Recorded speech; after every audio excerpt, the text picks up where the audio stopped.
My name is Lolita. Welcome to my channel. Here we do divinely channeled readings, light language activations through music and transmissions, touch on ascension topics, anything and everything to help you keep aligned with your soul purpose and path, everything that you would need to know to master your mind so you can literally manifest the life that you deserve.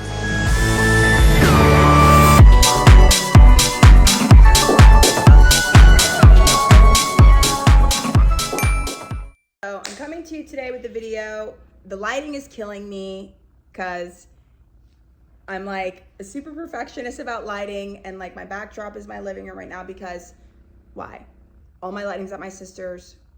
Why? Because my life has been going up in flames. Why? Because I've been calling forth a new life, but you can't call forth a new life with an old one still existing, okay? So I guess I kind of want to just get into what has happened, where I've come from, and where I'm at now, right? So I'm 36 years old. I'm a mother of 4. I live in Florida. I'm a born and raised Floridian. Maybe it's why I'm so wild. I'm a Florida girl, not a Florida man, but a Florida girl. We love it here. So I grew up with my parents addicted to drugs. I was living with a single mom. My mom was a single mom my entire life. And she struggled with her addictions. I don't want to get into that, you know what I'm saying? But people are doing the best that they can, okay? An addiction is just a self-medicating coping mechanism that is created from unprocessed trauma.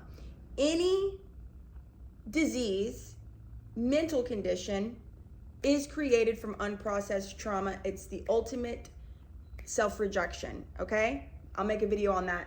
I'll also make a video on that too later. But that was traumatizing. Growing up with a parent addicted to drugs, and then my father, who was around, but like he wasn't in my life daily, even though my father still to this day has a big impact on me. My father was an alcoholic. So what you gonna do with that? Bitch, nothing. It was traumatizing because what comes with addiction? Poverty. Not everybody's addiction goes to poverty, but that's what happened with us, okay? My mom did the best that she could, but she really struggled, and we struggled financially. And my grandparents were not having it, and they didn't give 2 fucks. And then when DCF would step in, then they would take us, you know what I'm saying? And so my grandmother had a very big impact on me, and, you know, was a form of stability in my life, but it wasn't a consistent form of stability, right? So I dropped out. I'm a 9th grade dropout, and I dropped out of high school because I ended up overdosing on like a cough medicine called Coricidin. I don't know if you're familiar with that, but it was like a craze, like when I was in high school, and like kids were getting high on over-the-counter medicine and kids were dying, and I almost died.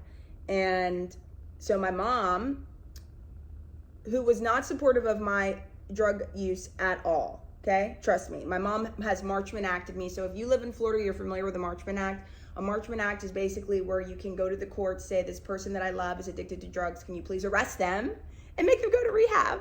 And then the court says, absolutely. And guess what? If you don't go to rehab from your court-ordered rehab, then bitch, you go to jail.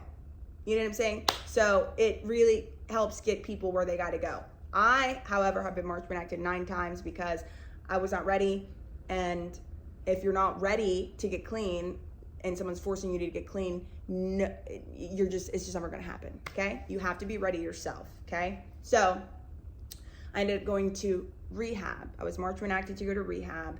And when I got out of rehab, even though I completed school in rehab, I was ready to go right on into the 10th grade. They did not want to accept my transcripts from the rehab. And the school was like the CEP. Girl, my lighting died. So I guess we're gonna just roll with this. Wow, I guess. Am I gonna keep going? Yes, I am.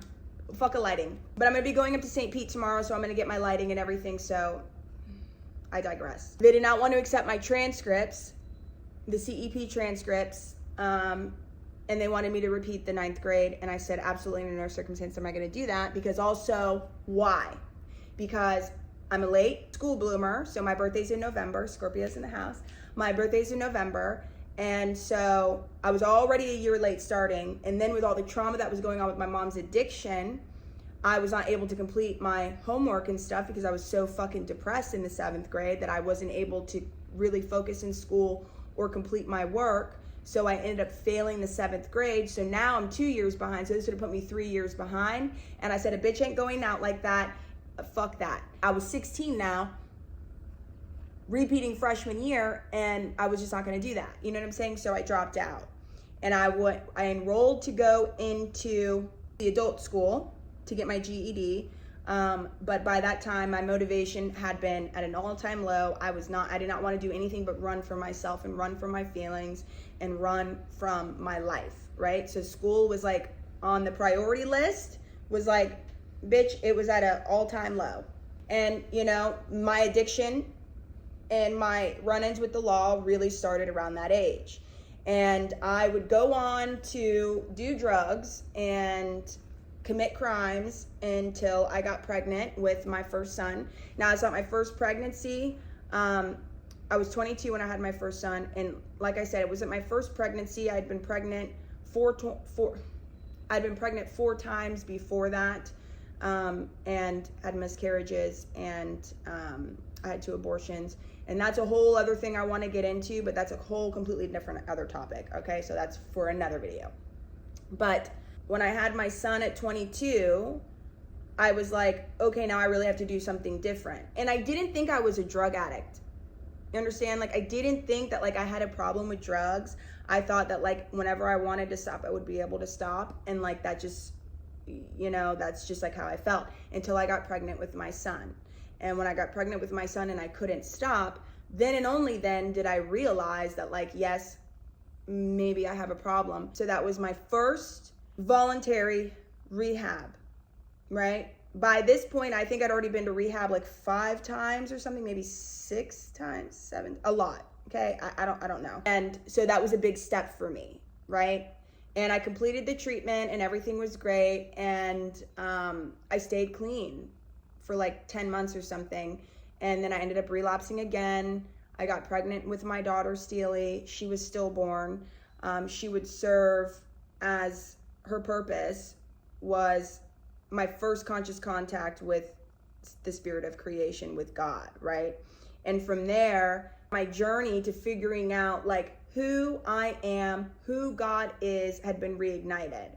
Now, figuring out who God was for me personally, and like the role of a human, and like what all of this shit means to even be alive, was a question I was asking since I was literally a little ass kid, okay? A child. I didn't get any answers. And I was actually like a self-proclaimed atheist from like 13, 14, 15, around 15 years old, until my spiritual awakening when I was 23. And I would like to say that I got clean and sober, but I didn't. Okay. Not until I got pregnant with my second son. And then I got clean for real. And I was clean for a couple years, and I had, you know, acquired success, and I was really young. I was 24, and I was doing life, and I was doing life really well, like really well. And it was really easy for me to find success. And with that, I thought I could drink, you know what I'm saying? Not realizing, right? Not realizing that there was stuff that I was still running from. Not realizing that, like, you cannot fall back into old patterns and behaviors if you have not healed aspects of your life, right? And this is why relapse happens, right? And this is why they say addiction is a disease. This is a whole other video I'm going to make on addiction. I really don't want to get into that tangent right now. My views on addiction have completely changed, and it scares me a little bit. Because why? Because it's triggering that program that I created in Narcotics Anonymous. Because I got clean and sober in Narcotics Anonymous. It's a 12-step program. And that program was a stepping stone for me in saving my own life, right? And there's a whole lot there. That's a lot right there, right? But I really believe that that deserves its own dedicated video. And so we'll just put that over there, right? So after a few years of being sober, I decided that I was gonna drink again, and it was a fucking horrendous idea, and my life burned to the fucking ground. It imploded, and I had reaped consequences far worse than I ever had imagined I could reap. I became a convicted felon. I lost complete custody of my children. Anything that I had got repossessed. I fucking lost everything. Okay? Stop.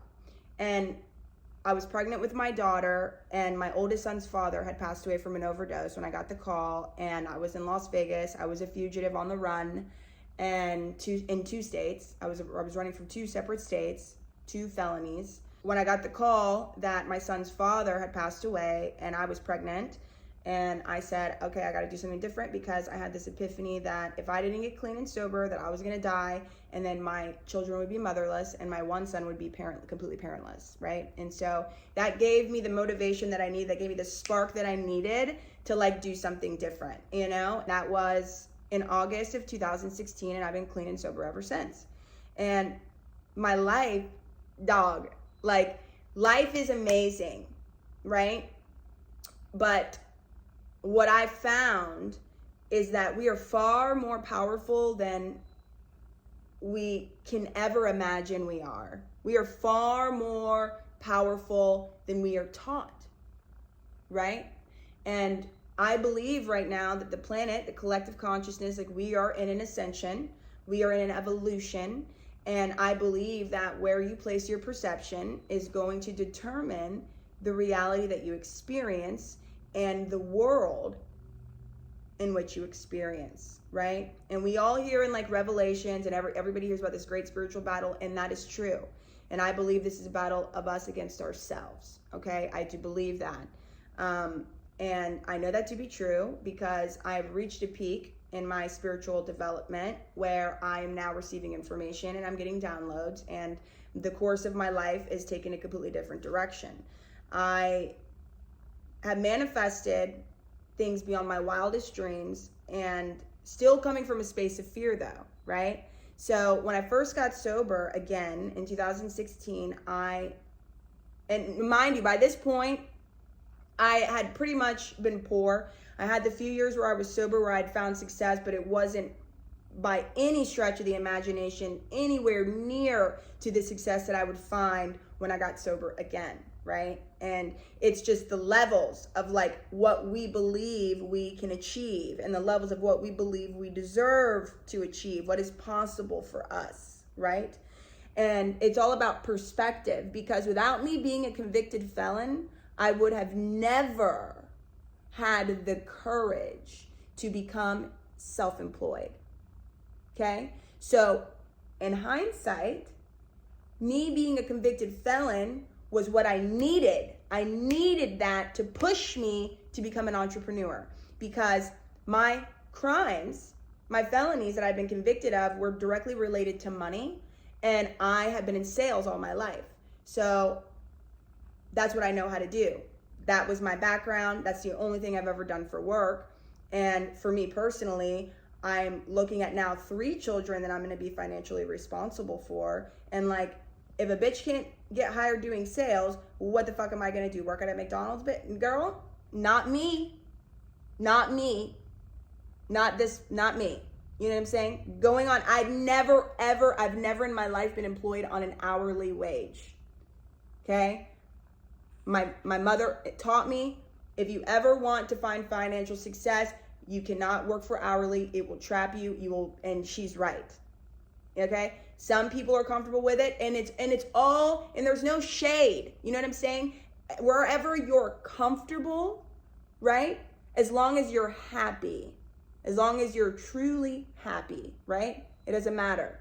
Because what I desire to experience, the wealth that I know that I'm going to acquire and create for me, the call that I have to create, may not be for you, okay? And that's another thing that I had to learn. I thought everybody wanted to be famous and rich and sharing and you know, on a world stage. Like, I thought everybody wanted that, but I learned that that's not true, right? And I also had to learn that, like, because this is the call that I have on my life, that I've always had on my life, that is there for a reason. Our desires are from God. The desires that are implanted in our heart are divine, and they're meant to be pursued. They are designed to be pursued. The only reason you have The dreams that you have is because that is what you came here to fucking experience, right? But we get so far away from that because we're born into all this traumatic environment, and we start to self-reject, and we start to push ourselves away from the things that we truly want to experience, right? So 2016 comes, I'm sober, I'm cleaning up my mess legally, fighting back for custody of my children, and you know, I am like, I need to make some money, because like I can't be out here living on food, and like I'm not doing this to my kids. I'm not doing to my kids what was done to me. Like I'm not doing it, and like I'm not doing it to myself either, because like I ain't gonna be living out here like this. Like I just had made a decision. I made a decision in myself that like I could be worth more, and I believed that God would bring me to that place, right?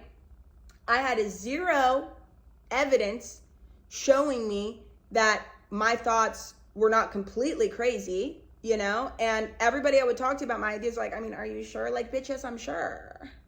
You know what I'm saying? And, you know, proof is in the pudding, because within 18 months of me being sober, hello, hear me, within 18 months of me being sober, I was running a business that we had manifested literally out of thin air that was generating $1 million a year. Okay? Now, it was so miraculous that I wasn't even sure that I manifested it, and I wasn't sure what the fuck was going on. I had no idea. So why? Now what happened? Now all this doubt is coming up. All this fear is coming up, and I sat in that fear for years, and so did my partner, Dawn. And we had a lot of crazy shit happen with our business, you know, and lots of financial losses, lots of financial wins, lots of crazy family shit going on, lots of people trying to sabotage us. What I'm trying to tell y'all right now, it was a hot mess, but it changed our lives. Like, it completely changed our lives. But more importantly, it showed me that anything was possible, right? And without that business, I would have never started social media. When I had the realization that we cut $1 million in our first year of business, it blew my mind. And then I started to think, wow, well, maybe what else is possible? And then I started social media in 2020. And then I've been just going through this artist recovery, just because I'm going to tell you right now, nowhere in my mind did I think that just by me accepting that I could create wealth for myself would ultimately lead me back to my childhood dreams. But I picked a different path. See, I was no longer on the path of self-rejection. I was no longer on the path of fear. I was no longer on the path of limitation. I had, from that moment that I made that decision that I could create wealth for myself, I had jumped timelines. I completely moved myself to a different timeline of possibility, of passion, of purpose. Even though I didn't realize that's what was happening, I was just trying to create wealth so I could take care of my children, and so I could buy the shit that I wanted and be comfortable and not be in scarcity, right? In fear, so I could thrive, so I could focus on living, right? And, you know, there was a lot of beautiful years that we had with this business, and then starting social media, and things were very easy, but then things started to become very, very hard, right? And daily, I would say since about 2022, daily, I've had to get up and make a decision to choose faith, to not shut my socials down and run and save the business because we're having all this financial shit shows. And now Don's having his own personal problems, right? And every day I had to make a decision to choose when there's no evidence that by me continuing to pursue socials was a good idea, right? Because I wasn't gaining anything monetarily from it. And for the most part, I really didn't need to, because we had this other source of income, you know? And the fight that ensued inside of me, that still is lingering, you know, but now I'm getting these tangible things, and I'm getting this tangible evidence, and I'm like, it's like kind of like you're crawling up a mountain, right? That's how I feel. I'm crawling up a mountain, and I'm like halfway up the mountain, bitch. Well, am I going to go down the mountain? No, you're jumped off the cliff. What are you going to do?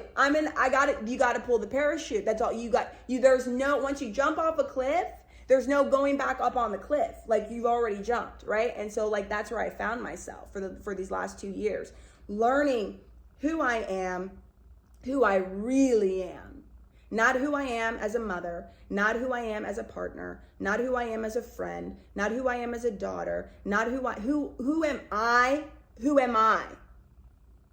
Right? Because that's where the power is. And we are so conditioned to not be ourselves. We are conditioned to be something for somebody else. And if we don't want to claim that something that we're going to be for somebody else, then there's something wrong with us, right? But if that was the truth, then nobody would be mentally fucking disturbed, okay? Do you know why people are mentally disturbed? Because you're not living in your truth. Period, the end. It's self-rejection, which is sin. Sin is self-rejection, rejection of the self, rejection of your dreams, rejection of your passions, rejection of your purpose. That is really what sin is, okay? Hear that.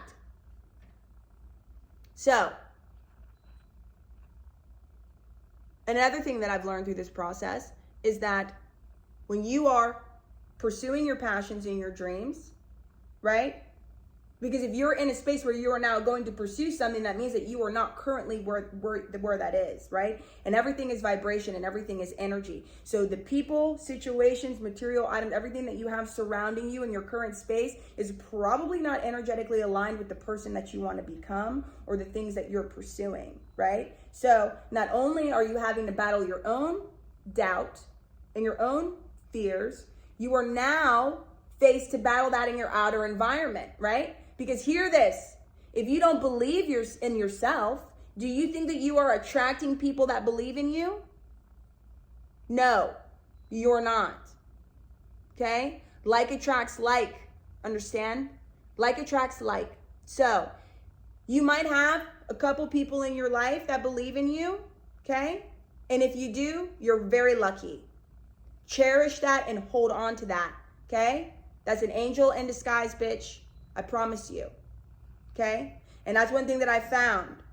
When I started to push past my own limitations, the people around me were like trying to hold me back. Like, what are you doing? You know why? Because it was triggering their fears and they're not ready to look at it. So you're gonna, when you are shedding the bullshit lies, when you are shedding the mask, everything has to go with it. It just is the way it is, okay?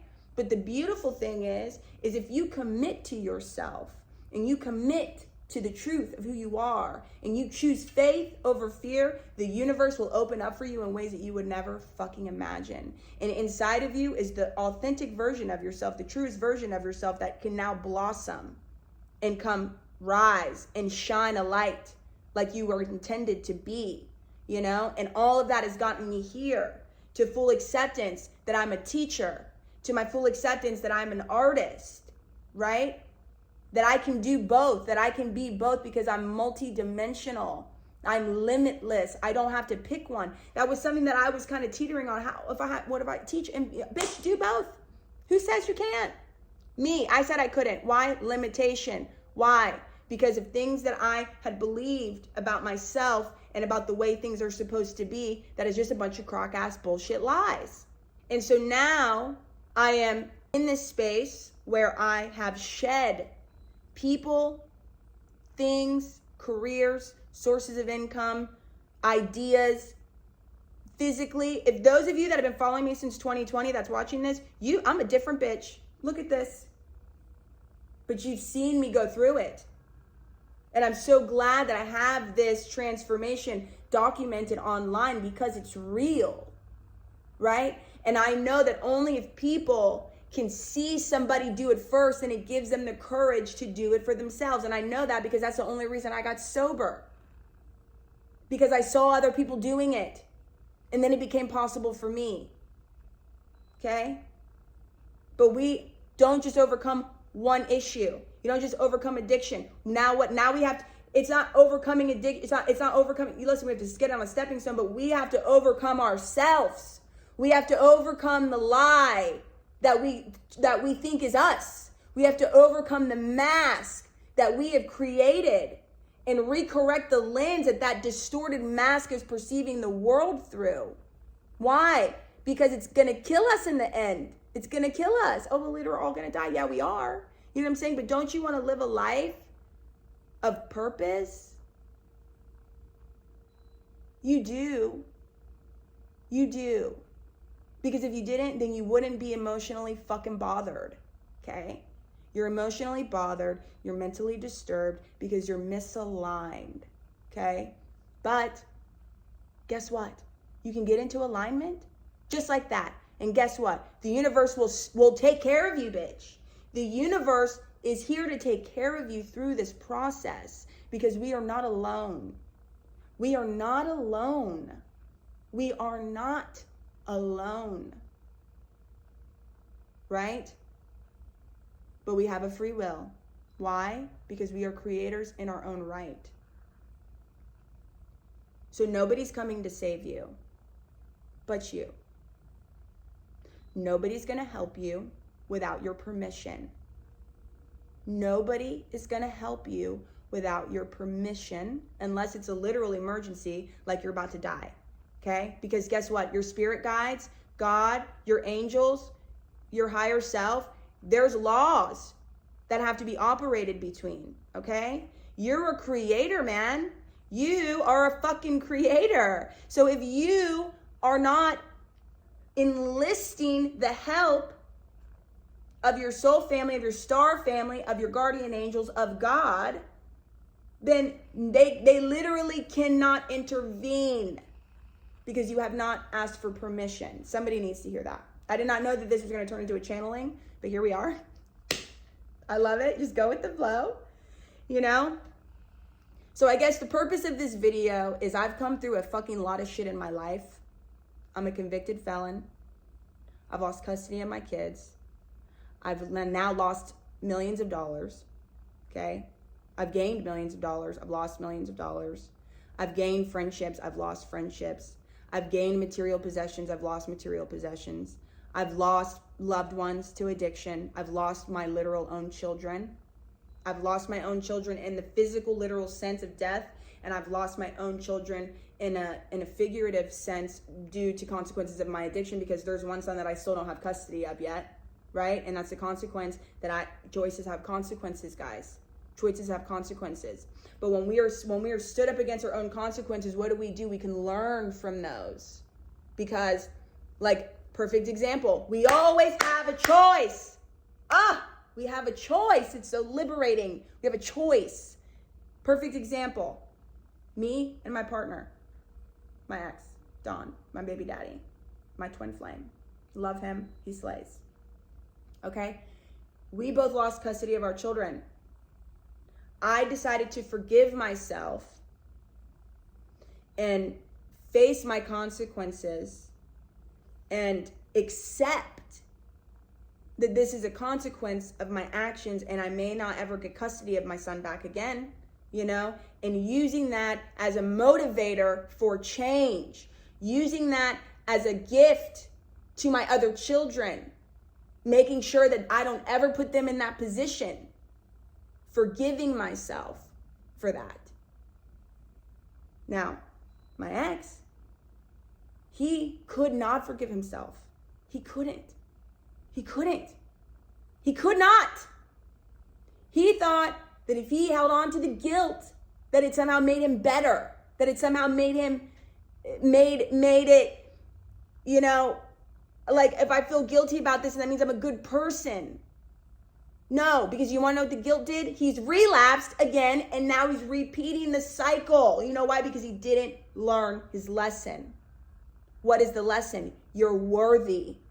That is the lesson. That is our lesson in every feat, every relationship drama, every financial drama, every sickness drama, every drama of our lives is created because the root is that we do not feel worthy, right? So I learned my lesson from losing custody of my children, that I am worthy.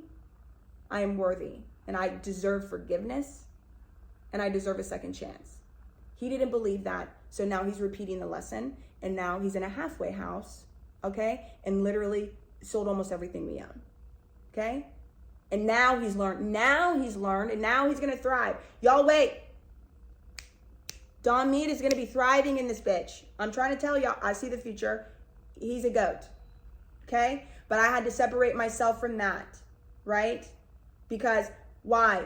This was a karmic tie. There were so many lessons, and I'm so grateful for him because he's revealed in me my poverty constructs that I've had to recreate. He's revealed in me the connection to God that I had to recreate. He's revealed all of these things in me. How? Through chaos, right? What are relationships? Relationships are our ability to see ourselves, the truth, right? If there's someone around you that you don't like, it's because you don't like yourself. And I know you don't want to hear this. And I know, it's the truth, bitch. Because we're all a mirror of each other. We're all a mirror of each other. We're all a mirror of ourselves. It's all a mirror. We are one, okay? We are in an illusion of separation, okay? We're not going to get too deep here, but just something to think about. Next time you're around somebody that you care about, or if you're in a riff with a friend, or you're in a riff with something or whatever, and they're triggering you, ask yourself, what, if they're doing something that you don't like, you're going, oh, I just fucking hate you, or fuck you, or she's a bitch, or da, da, da, da, or you're on my motherfucking nerves. Why don't you be brave enough to ask yourself, what in me is triggered? And where in me do I do the same thing that is bothering me in this other person? And you do that, not only watch what happens to that relationship will completely transform, and you will transform, and you will earn wisdom, right? And you will earn your place in abundance and prosperity and creative genius, okay? Just by asking yourself, where am I wrong? And how can I change it? Now, when you're looking at yourself to be wrong, forgive yourself, have grace with yourself, bitch, because you're learning. We're all just learning. This is not beat yourself up, da-da-da-da-da. Pity party is the worst thing you can do. Guilt is the worst thing you can do. Blaming yourself is the worst thing you can do. Those are fatal, horrible, terrible things to do to yourself. You are worthy. You are love. You are of God. You are a child of the divine. You are powerful. You create your reality. And you're so powerful that the things that you think have an effect on the whole fucking universe. Hear that. Okay? All right. So, I guess I'm going to just stop there. Because I'm slaying. I'm slaying and I'm thriving. And that's just the facts. And bitch, I've arrived. Okay? So I love you. And I hope you have a wonderful day. And I hope that this has helped you in some way. My story has helped you in some way. Because what? This information flowing through me? How is this information flowing through me? Because I've done these things that I'm asking of you or sharing with you. Right? Because when my life is imploding, I choose to sit in the stillness and I choose to look at how I'm responsible for this. How am I responsible for the chaos in my life? Right? And that's a powerful fucking question to ask yourself and God. Right?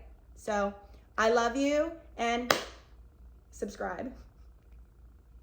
If you love me, subscribe.